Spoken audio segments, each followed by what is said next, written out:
Golden Radio Hour. Tired of the everyday grind? Ever dream of a life of romantic adventure?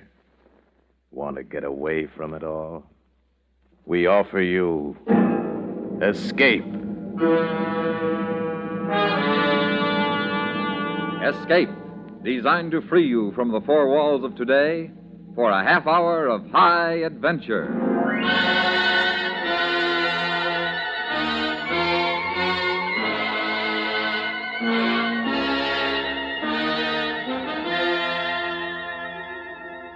You are one of 4 people trapped in an isolated trading post somewhere in the Yukon Territory. The blizzard outside making escape impossible. And you know that before the spring thaws release you, before you can leave this cabin behind you, one of your companions, by consent of the others, will be killed. Listen now as Escape brings you Les Crutchfield's story, Judgment Day at Crippled Deer.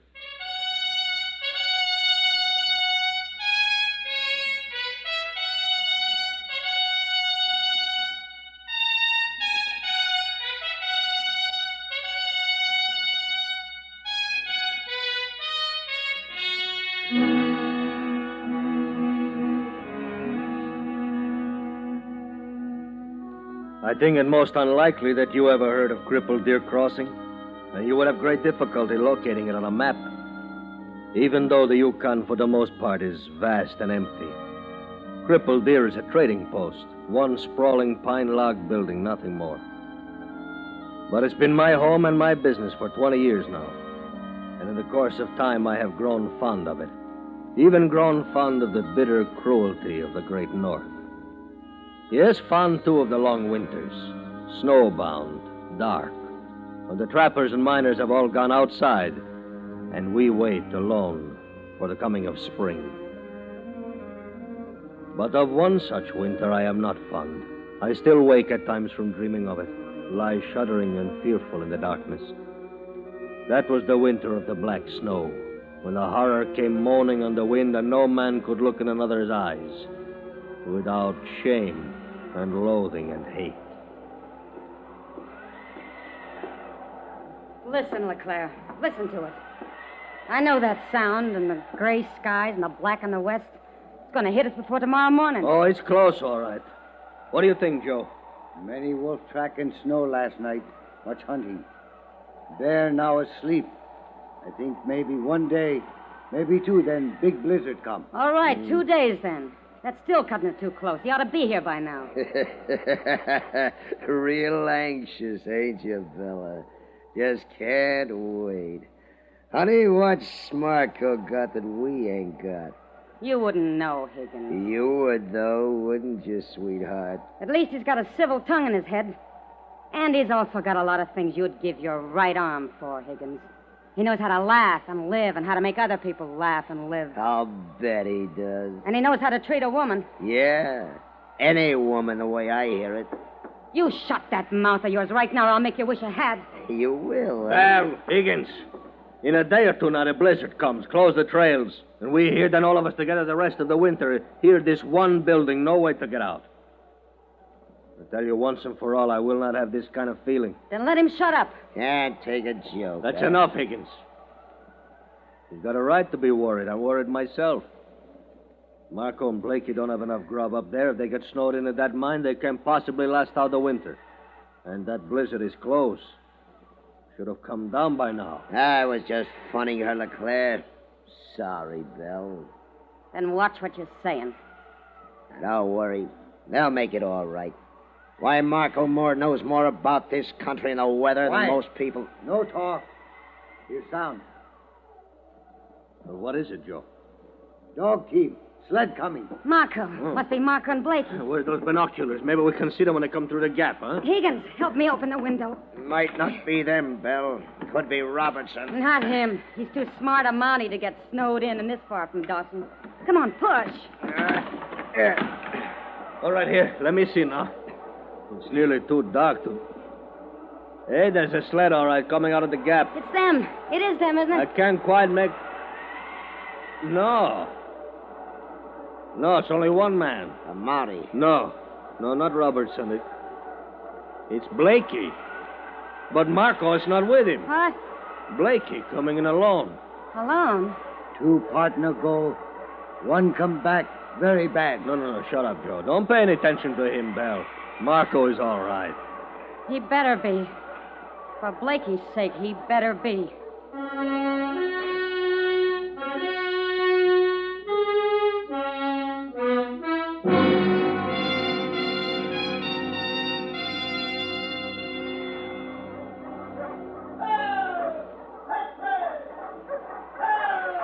They've been partners 3 seasons now, Bell. There's no reason to think anything is wrong.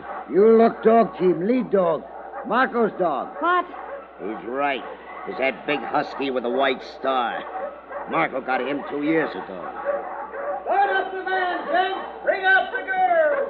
Blakey's back. I don't know. I just don't know. Prodigal son, gents. Start for a fatted calf and maybe a glass of 2 rye whiskey. Blakey. Well, Leclerc, uglier than ever. Indian Joe, what do you have in the tribe, huh? Oh, Higgins, look at that paunch. And Belle. Ah, sweetheart, you make up for all of them. Gorgeous. Blakey, where's Marco? Marco? Well, ain't he here yet? Should he be? Well, he pulled out a few days before I did. I stayed on till yesterday working the claim. Of course, he might have stopped off someplace. Where? Stopped off where? Well, maybe at Jackson River. The factor at the post there's got a pair of mighty pretty daughters, Belle. You better get your dogs out of harness, Blakey, and get your stuff inside. It may start snowing. Yeah, looks like it's building up a good one. Say, Blakey, that lead dog there, he's new, ain't he? Why, I guess you could call it that. That's Marco's dog. Marco traded with me. He figured I'd be running closer to the storm, so I'd need a better lead dog than he would, so he traded with me. I see. You see what?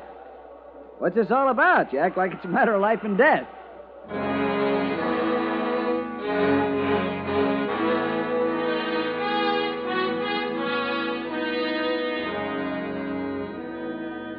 The 4 of us talked it over while Blakey was unpacking his sled. It didn't add up.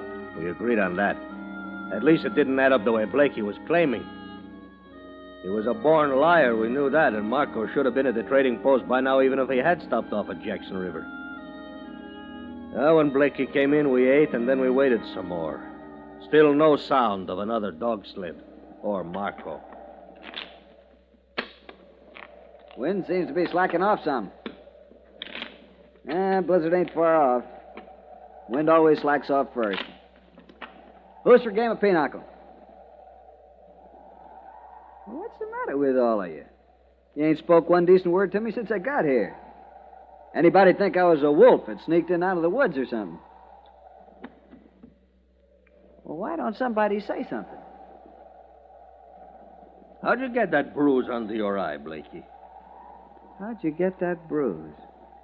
You sit around and stare at me for a couple of hours, and then the only thing you can think of to say is, how'd you get that bruise? What happened? Did you get in a fight with somebody? I got the bruise from a rock. But how? I was working in the tunnel. We drove. Some rock fell out of the roof, and a piece of it hit me. That's how I got it. You're lying. What's the matter with you, Belle? You're lying, I said. You fought with Marco. That's how you got it. I ain't fought with nobody. Why would I fight with him? We was partners. Was Blakey? I mean, are. We still are. What did you fight about, Blakey? Nothing. We didn't fight about nothing. You gotta have some reason, Blakey. Partners don't start fighting over nothing. I mean, we wasn't fighting. Look, I don't know why Marco isn't here. I ain't his mother. Maybe he changed his mind. He said he was going to be here. That's all I know about it. Then why isn't he? He left before you did. You said so yourself. Where is he, Blakey? I don't know. What's the matter with all of you? You think I killed him or something? Yeah. What? That's right, Blakey. We think maybe you killed him. Oh, come off of it. You're out of your mind.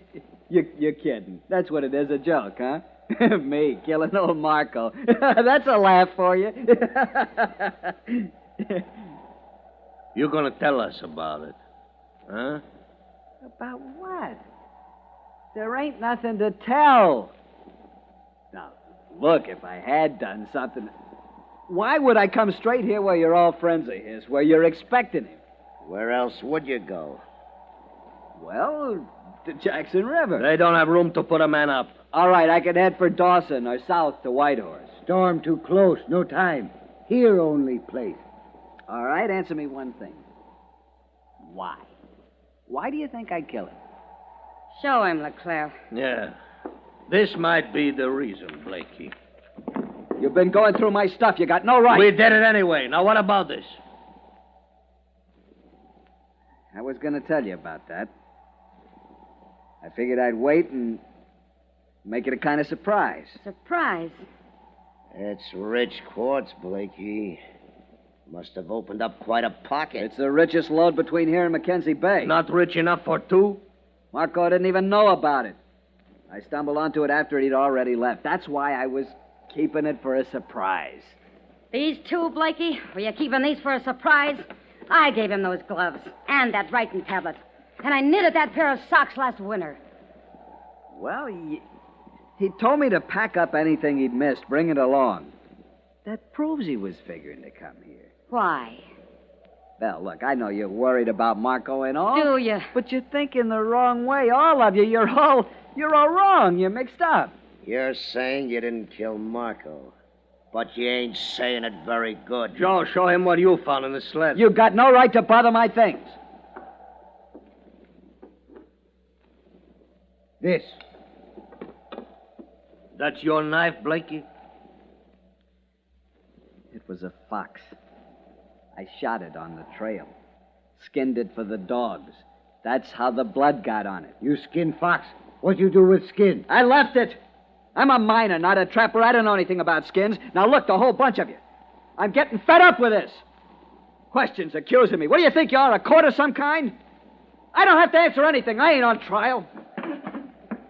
I'm going to turn in.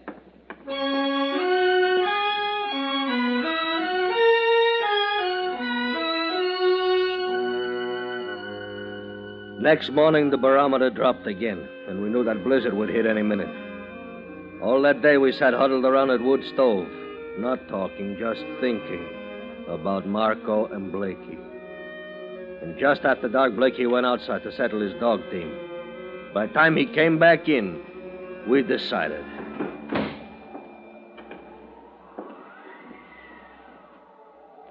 What are you all staring at? Blakey, we're going to give you a trial. A trial for what? Jury of your peers. That's the only law we got. That's all we're likely to have till spring. Robertson bypassed as he got on through to Dawson to beat the blizzard. It's just you and us, Blakey. You're crazy. You ain't the law. If you got anything to say in your own defense, any explanation... I ain't doing no more talking. You can't do nothing to me. Whatever you say, Blakey. Let's vote. Get it over with. If he won't talk, there ain't no use asking him anything else. I say he killed Marco. One vote guilty. Two. Of course he did it. Joe? He killed. That's 3 guilty, and mine makes 4. That's unanimous, Blakey. And just what do you aim to do about it? Well, we got to decide. Well, I'll decide for you. You ain't gonna do nothing. And you know why? Because of this. Grab him, Joe. Hold it. Now, don't none of you move. Looks a little different now, don't Put it down, Blakey. That rifle won't get you out of this. It won't, huh? Well, I'd say it's made some changes already. 4-1. You felt mighty big, didn't you? Well, how do you feel now? Things is kind of even up a little, ain't they? You can't hold us at gunpoint all winter. I ain't figuring to. I'm getting out of here. And none of you better try to stop me. Where are you planning to go? That's my business. But I sure ain't gonna stay around here no longer. Now, all of you, stay right where you are. He's crazy. Where could he get to? Nowhere's maybe, but he ain't thought that far. All he knows right now is he's gonna get away. Well, what are you going to do about it? Get your rifles. We go after him.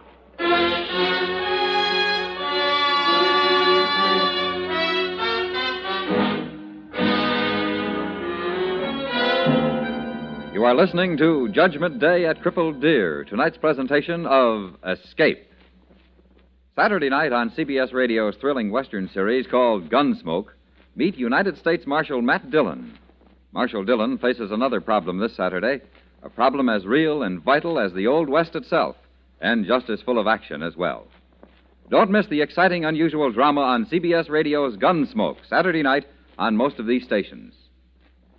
And now, Escape and the second act of Judgment Day at Crippled Deer.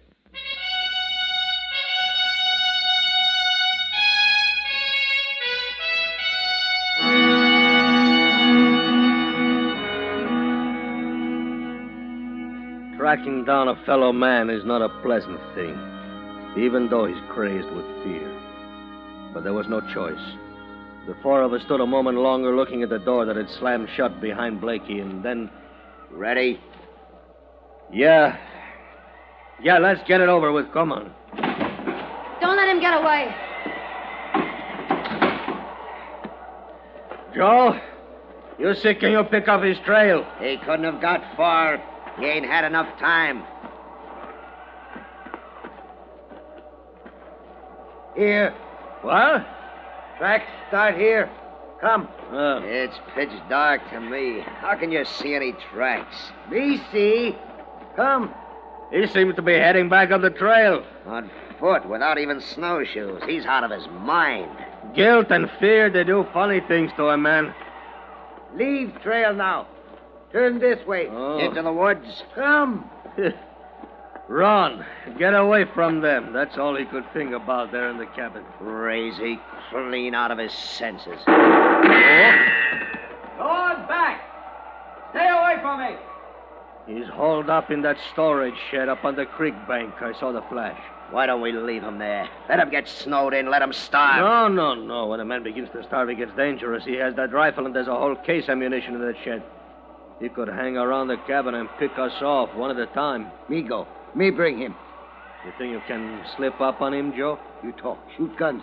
Make noise. I go. Blakey! Get out of here. Going back to the post. Maybe this'll shake him up a little. You're wasting your time. I got cover and you ain't. A dirty murderer. I'll blast him out of there if it's the last thing I do. Hold it. You might hit the Indian.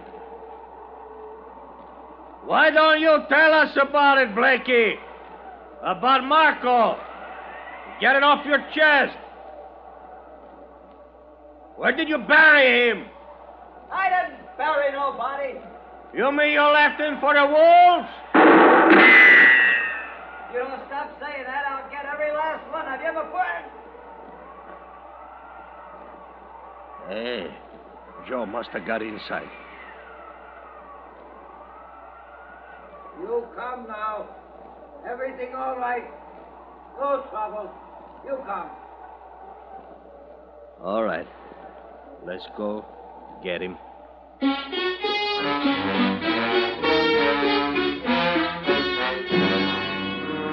We dragged him back to the post.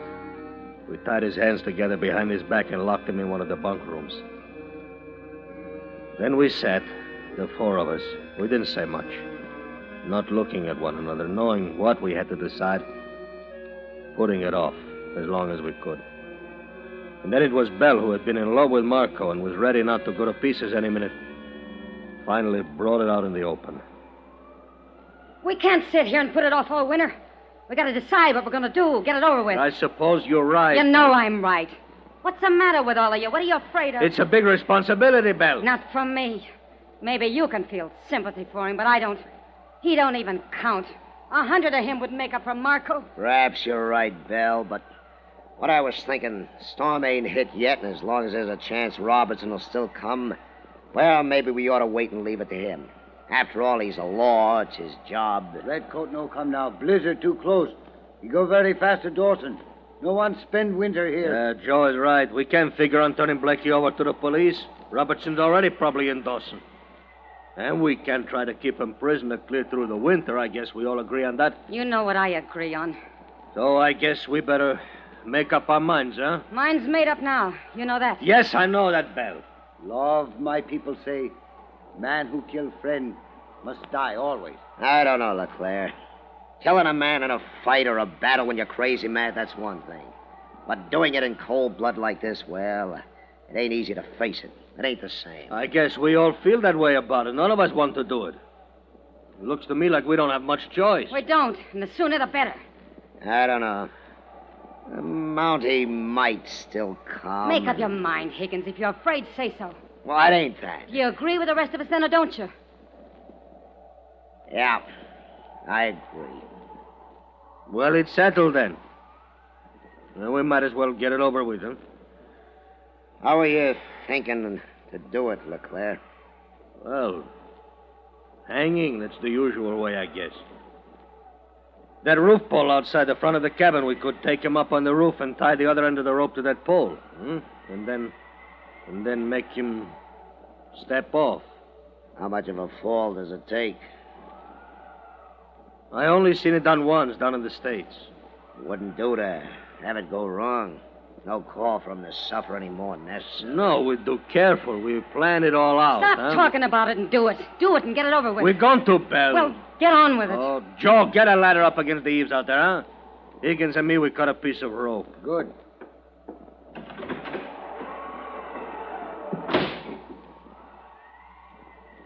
No, I guess we better tell him.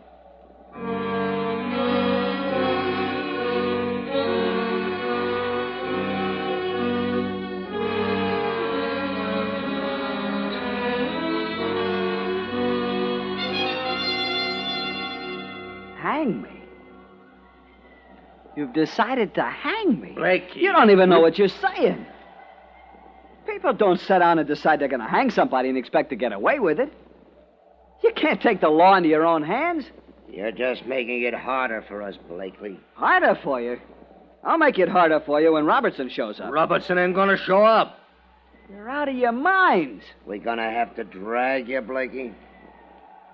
You'll drag nobody. I'll walk. See just how far you're planning to go with this. All right, we go out through the main room. Belle, you know what they're figuring to do? Yeah. Well, do something. Stop them. You're a woman, Belle. You're different. I wish there were 10 of you, Blakey, so they could hang you 10 times instead of once. Belle. Get him out of here. Take him out and get it over with. Yeah, come on. She's crazier than the rest of you. It's all crazy, like a nightmare. Watch your step, LeClaire. That crust is freezing. It's slick. Yeah. Like it ain't real. It really happening. Not to me, anyway. You know, that wind has died down some. Always does just before the blizzard hits. All right, Blakey. Climb up on the roof. Roof? Yeah. And you climb the ladder, or you want us to help you? I can climb. You go up there by the ridgepole, Blakey, up there where Joe is standing. Yeah, better let me help you. A lot of snow on the roof. Ain't easy with your hands tied that way. All ready, rope tied. Everything ready. Oh. Well, might as well we get on with it, huh? Maybe you better tie it around his neck, LeClaire. Huh? You seen it done once. If I can remember. Hey, Blakey, come stand closer to the edge here, huh? Careful, LeClaire. It's dark. Don't slip. Yeah, that's fine. Right there now. Well, it's a joke, huh? That's what. You gents are just trying to scare me so we can laugh about it after. Hold still, Blakey. A joke. Hold still. A real good joke. All right, that's fine. That's very funny. Well, looks like we're ready. Yeah. Well, you got any last words, Blakey? I guess you better say them now. You jump now. Joe. You jump. Stop pushing. You jump now!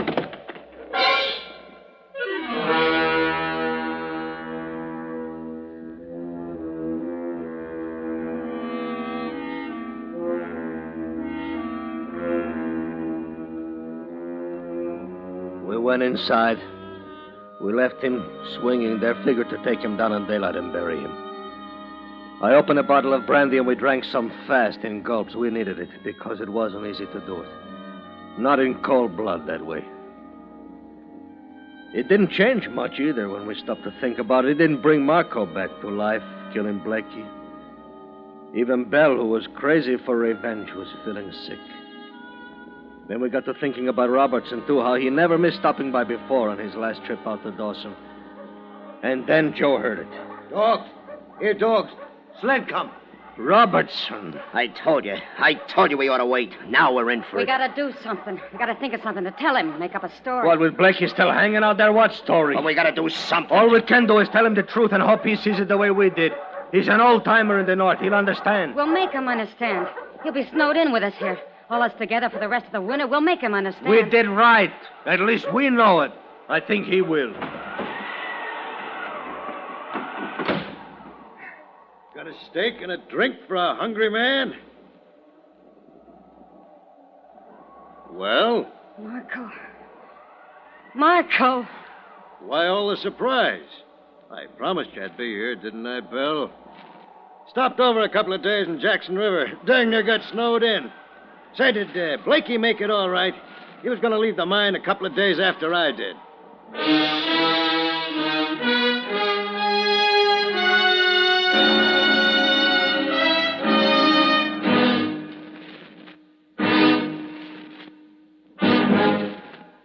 Under the direction of Norman MacDonald, Escape has brought you Judgment Day at Crippled Deer by Les Crutchfield, starring Lawrence Dobkin with Harry Bartell.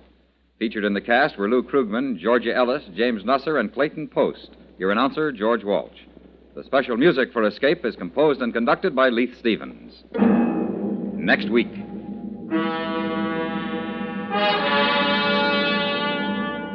You are standing alone in a mountain village somewhere in the puppet country of Andorra, the high crags of the Pyrenees trapping the last of the daylight.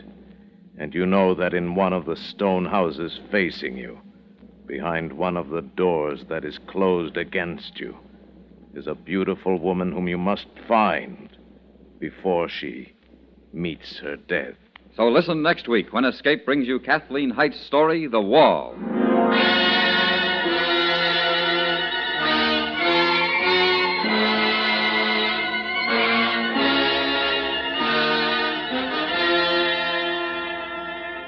Saturday night on CBS Radio, gangbusters reveal the true facts behind a fantastic hotel holdup in which three comical bad guys with a wicked sense of humor terrorize Manhattan hotel guests, rob them, and vanish into the night after commandeering the hotel for their own high profit without interference. Hear Gangbusters' true crime case history Saturday night on most of these stations. Listen while you work. Enjoy Young Dr. Malone every Monday through Friday in the daytime on the CBS Radio Network.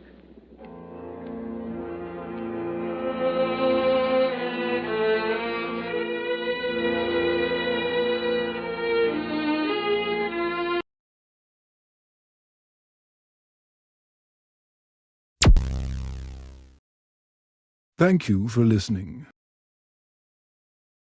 Please like and subscribe.